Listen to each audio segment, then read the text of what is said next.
Isa pang news natin, si Mia Khalifa. Si Mia Khalifa may news mga lodi. Ito, breaking to Playboy terminates relationship with Mia Khalifa after making disgusting and reprehensible comments celebrating Hamas attack in Israel and the murder of innocent men, women, and children. This includes deleting Mia's Playboy shot. Tinabla na siya ng Playboy. Mga lodi, alam nyo ito ingat-ingat no, lalo na sa mga foreign content creators o yung mga foreign celebrities. No, marami na. Hindi lang ito lang si Mia Khalifa pero may mga nakita pa ako news na iba na wag kang papanig mga idol sa Israel o sa Palestine o sa Hamas. 'Di ba? Kasi once na may pinanigan ka diyan, parang isang bansa agad yung kalaban mo. Halimbawa, pumanig ka sa Israel, so kalaban kilala ka celebrity ka aatakihin ka agad ng mga ibang na kinontra mo na bansa. Diba? Kaya atakihin ka ng Hamas, yung mga sang-ayon sa Hamas o sa Palestine. Aatakihin ka. Hindi lang ikaw ang aatakihin. Pati yung humahawak sa'yo. Halimbawa, nagtatrabaho ka sa ganito. Hindi mo naman alam kung yung pinagtatrabahuhan mo sang-ayon din sa loobin mo. So mamaya pro Israel siya, ikaw pro Hamas ka. Di magkakaroon kayo na ng conflict. 'Di ba? Kung siya yung boss, ikaw hindi. Pwede kanyang tanggalin. Ganun yung nangyayari ngayon, mga lodi, no? So, eto si Mia Khalifa, tinanggal siya. Mga lodi, lahat ng sponsorship niya gamit yung Playboy, mga lodi. Pati yung Playboy channel niya tinanggal. Mga lodi, kasi nagbigay siya ng comment, no? Alam niyo mga lodi, dapat hindi kayo, sa tingin ko lang dapat walang pumapanig kahit sa dito sa both sides. Sa akin lang yun kasi wala naman tama sa kanila Kasi once na ang war, guaranteed mali na agad yun para sa akin mga idol. Guaranteed na yun kahit ano pang mangyari. Pag sinabing gera, mali na. Alam niyo kung bakit? Kasi for sure may mamamatay dun At pag may namatay, mali yun. Mali yung may namamatay, mga idol. Di ba? So dapat wala tayong pinapanigan sa mga ganito, mga lodi. At tutuusin talaga lamang ang Israel diyan sa power, no? Kasi yung Iron Dome, mga lodi, yung Iron Dome ng Israel, grabe yun, mga lodi, para silang may shield. Parang yung bansa nila may shield sa ere. Parang may shield na ganoon, di walang pwedeng pumasok ng mga rocket diyan.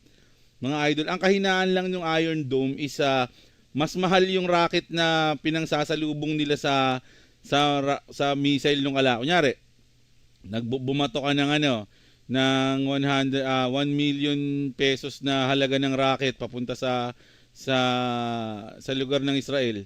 Sasalubungin niyo ng 1.5 million na halaga naman ng rocket ng Israel.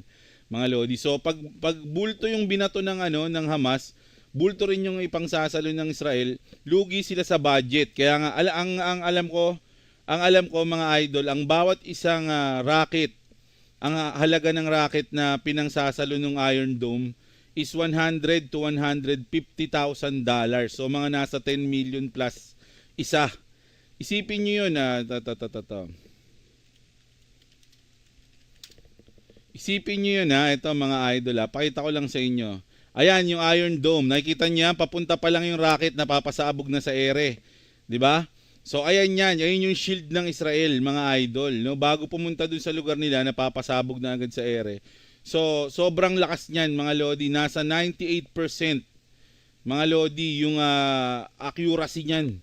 So ibig sabihin hindi mo talaga pwedeng mapasok agad yung Israel ng missile, mga lodi. Ganun kalupit yung Iron Dome, mga lods. No? So pero ang mangyayari niyan, nalulugi sila kasi mas mahal yung pinangbabasag nila dito kaysa sa binabato ng kalaban. 'Di ba? Sabi nga ang isang rocket ng Iron Dome is nagkakahalaga ng $100 to $150,000. Mga lodi, so nasa mga 10 million mahigit nga yung isa. Sipin nyo ilan yan, o ilang milyon na agad yung nasa ere na yan. Labas pa yung nasa kalaban. 'Di ba?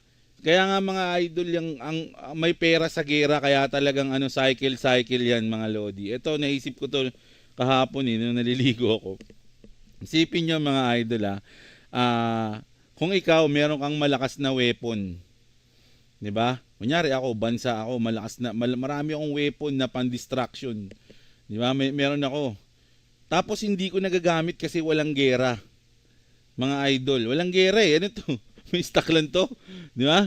So, babudgetan mo ng milyon, billion, trillion yung mga war of, weapon mo na pang distraction pero wala ka namang kalaban. 'Di ba? So, ganun din yung ibang bansa. 'Di ba? Lahat, o sabihin natin lahat ng bansa, merong may mga kapangyarihan na pang distraction na weapon. 'Di ba? Siyempre nangangati ng gamitin yung mga yan kasi kaya mo nga ano yun, kaya mo nga binild yan para gamitin mo lalo na yung mga mga trigger happy at yung mga tao na talagang gusto ng aksyon, mga ganun. May mga ganun mga idol Hindi lahat ng tao gusto kapayapaan, 'di ba? Yung iba talagang lang, gusto lang nilang makitang magulo yung mundo. May mga ganun tao, mga lodi. Marami akong kilalang ganun, 'di ba?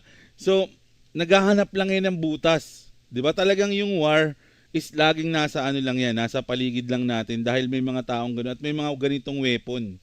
'Di ba na pan-distraction. So ang point ko doon, mga lodi, para kang isipin mo ikaw si Goku sa anime ng Ippo.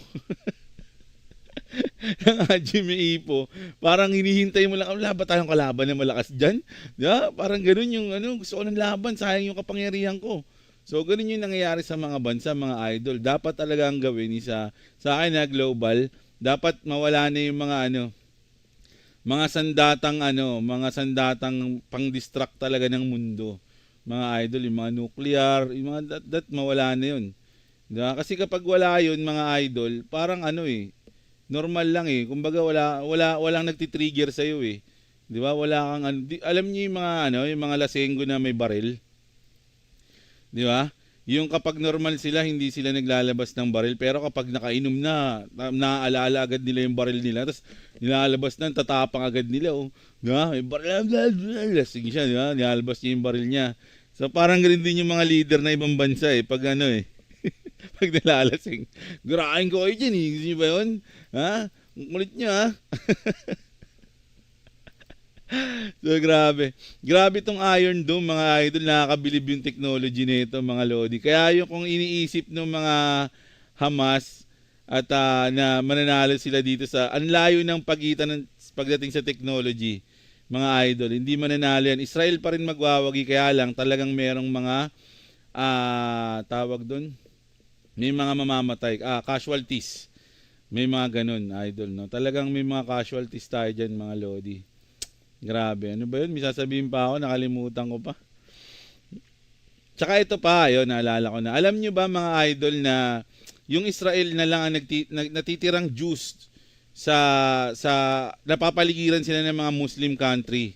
'Di ba, mga idol? Kaya isa yan sa dahilan kung ba't sila nagpalakas ng power Kasi yung Israel, yung Jews na natitira lang diyan sa lugar na yan, tas lahat na ng mga nasa paligid niyan puro Muslim Muslim country na yan, mga idol. Sila lang yung nag-iisang Jews dyan. Kaya sila yung nag-maintain sila ng power para hindi sila hindi sila mabully or something, di ba? Hindi sila basta-basta, mga lodi. Kaya hindi sila mapalis dyan, mga lodi. Talagang gustong-gusto na silang girahin yan. Dahil matagal na yung history na yan, mga lodi. Yung sa lupang banal na lupa ng Jerusalem, nandyan yun sa Israel mga idol. So talagang pinag-aagawan yan, mga lodi. So pero wala ang lakas ng Israel, mga lodi. Tsaka yung sinasabi ko nga na dahil kay Mia Khalifa no, wag tayong pumanig kasi kahit nasabihin mo na may lahat yan, may mga mamamatay na tao at mali ang gera. So dapat hindi tayo pro o wala tayong pinapanigan kahit sino man pagdating ng gera, mga idol. Dapat ang hangad natin is huminto yan, matigil at wala nang mga masaktan at mamatay. Ganun lang, mga idol, no? So ayun.